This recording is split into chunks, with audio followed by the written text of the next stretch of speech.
I'm Natalie Franco, Gloucester Township's Camden County School Teacher of the Year for the 2014-2015 school year. I teach 5th grade in Gloucester Township Elementary School in the Gloucester Township School District. Today's lesson, we are going to try to determine the meaning of common idioms, adages, and proverbs. I think this is a very important lesson because we can connect these conversational pieces to our everyday life. Children like to make connections to themselves and to their life relationships. Yesterday's lesson, we read these idioms, proverbs, and adages, but we didn't quite closely discuss the meaning of them.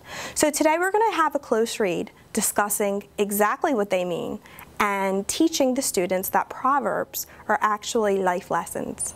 Get ready.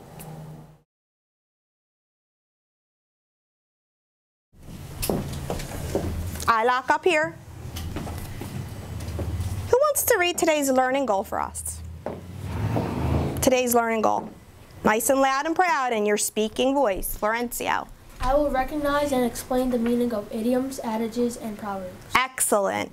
I think by now, from yesterday's lesson, we have identified a few different idioms, adages, and proverbs from yesterday's story, but today what we're going to do is we're going to take it a step further.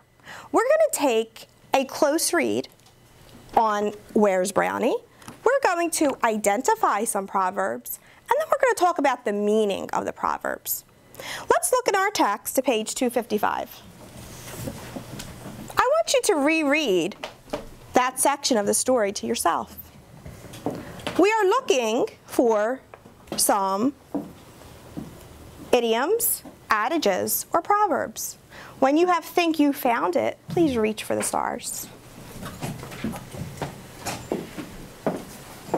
Who wants to come up to the whiteboard and highlight one for us?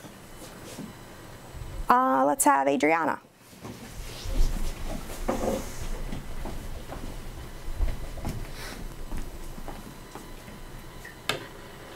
She highlighted out of sight, out of mind. Nice job. Get a prize from the prize box. How many of you picked that one? Let's look at the text. Alex says to Sam, remember the twin sisters, don't you want to find Brownie? Or are you thinking out of sight, out of mind? What do you think that means? What did the character mean by that? Turn and talk. If it's not in sight, you're not thinking of it. Don't really care.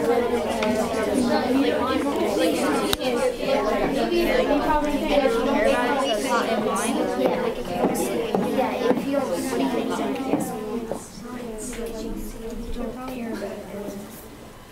Okay. Who can share what they talked about? Who can share what your group talked about? Colin.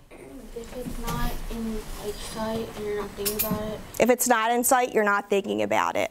Very nice. Can you apply that to your everyday life? Anybody? Think about our own life. Make a connection. Out of sight, out of mind. Huh. We forget our math paper in school. What does that mean when we're home? Alyssa? We forgot our math homework and we didn't think about it. And so are we doing it? No. No. We don't want that to happen, right? Okay. There is one more from this text. Who wants to come up to the board? Brody.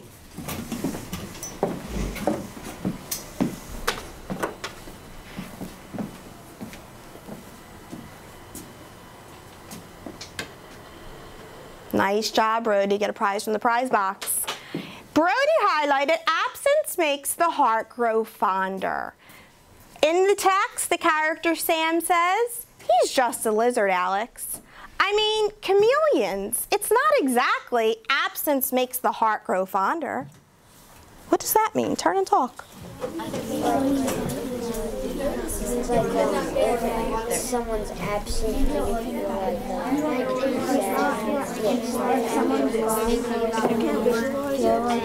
If someone's going, you miss them more. Okay, who wants to tell me what your group talked about? TJ. If it's gone, then it makes your heart go stronger to find it more. So you miss something the longer it is it is gone. The longer it is gone. Excellent. Now we're going to look at another example of a proverb. Get your responders in your hand. And we are going to see how many of you truly understand. Let's look at this question.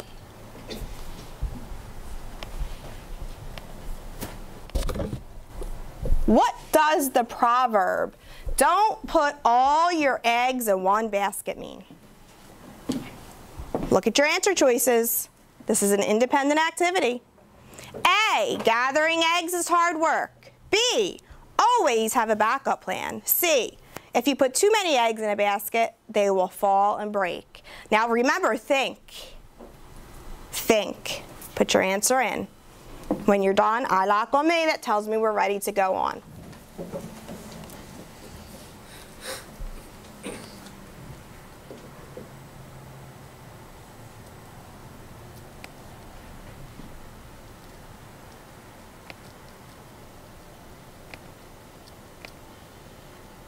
Nice job. Most of you, 90% of you said B. Always have a backup plan. Who can explain that to me? Don't put all your eggs in one basket. How does that have to do with a backup plan? Can I? Because, like, if you put all your hope and everything into your first option, you might not have a second choice if the first one fails. So you better be wise and prepared. Excellent. Let's go back to our recording sheet that you were given earlier. And one person has proverbs outlined with green squares. Whoever has that sheet, please pick it up. We're looking at number 1. Beauty is only skin deep. Write proverb number 1 next to number 1 and think about the meaning of that. Beauty is only skin deep.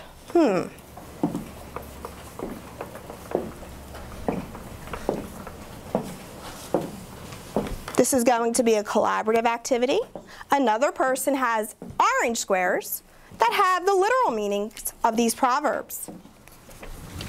Together, look at those orange squares and see if you can find the literal meaning of the proverb, beauty is only skin deep. Go, talk.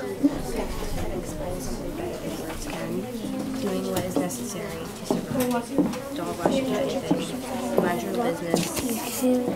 Sometimes it's hard to believe something until you see it. Someone who is confident. You can show someone what to do, but you can't make them do it. When you hurry, you don't do your best. Secret is given away. Something that is ordinary. Someone who takes a chance. Mind your own business. Sometimes it's hard to believe something until you see it. Someone who's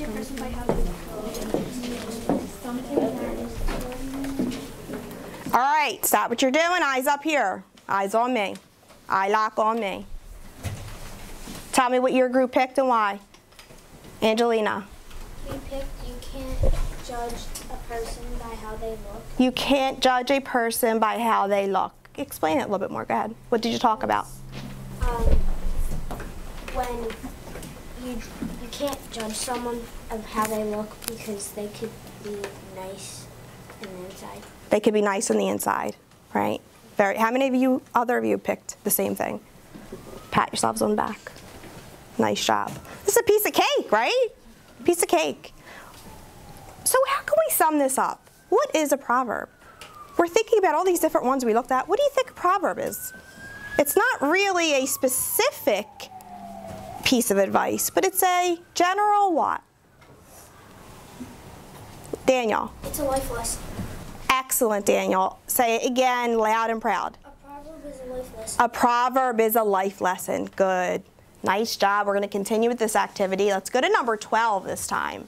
The cat's out of the bag. Work in your groups. Work in your groups.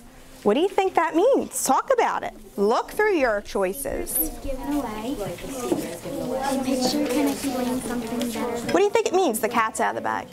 A when you're in a hurry, you don't do your best. Somebody let out Someone who comes.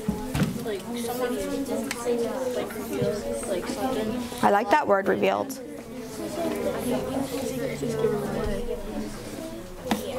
Excellent.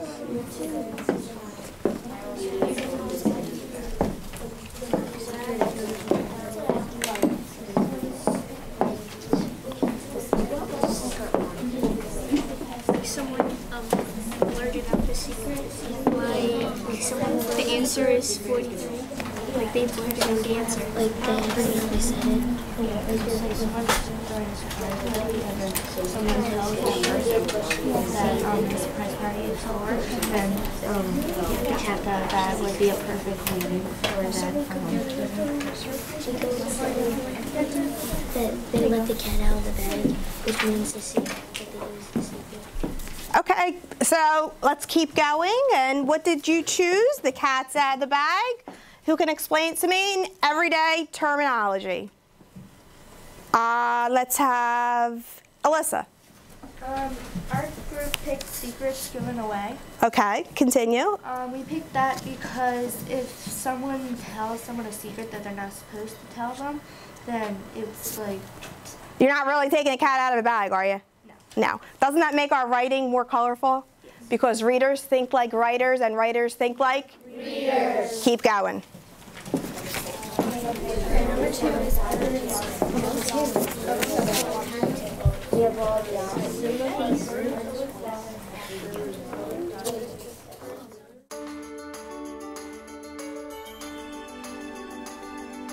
There are many changes taking place right now in the state of New Jersey as far as education goes. These changes in the end are going to be the good for all. We are going to raise the bar. We're using the Common Core state standards to do that. We expect more of our students and they can get there. I've seen it.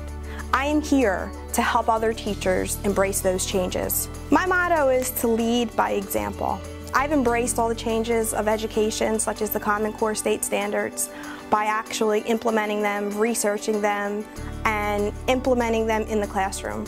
I saw my students read every day. I saw my students write every day. Their writing stamina, their writing text complexity, everything went up because we raised the bar. I can see that my students can achieve based on my expectations. I lead by example.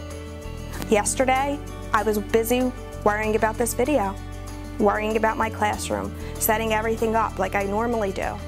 I took a phone call 10 o'clock at night from one of my teachers. Why? Because I care. I care about my teachers, I care about my colleagues, I care about my students. Lead by example. There is no greatness without a passion to be great, and I want to be a great teacher for my students.